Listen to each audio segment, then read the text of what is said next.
وطالما جبنا نفسية بقى بين السطور، فأبطالنا المرة دي نفس أبطال المسلسل مع نفس المخرج، فأنت عارف كده إن الكيميا مضمونة. صبا مبارك ومحمد علاء كيميتهم موجودة كده كده.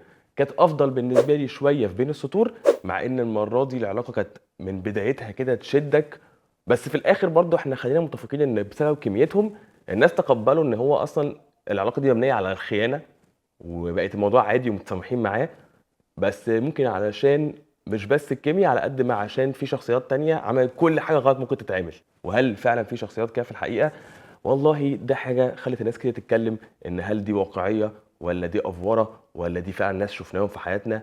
بالذات مع الاحداث اللي بنشوفها مؤخرا، فعلا في ناس بتخون بعض وبتجرح بعض وبتأذي بعض قوي كده. وده ادى سنس من الواقعيه بطريقه غير واقعيه، فكان ممتع للفرجه، بس في نفس الوقت في اسقاط كده على الحاجات اللي بتحصل في الحقيقه. فانا بالنسبه لي كانت توليفه ممتعه في الفرجه، عندها مشاكلها كتير،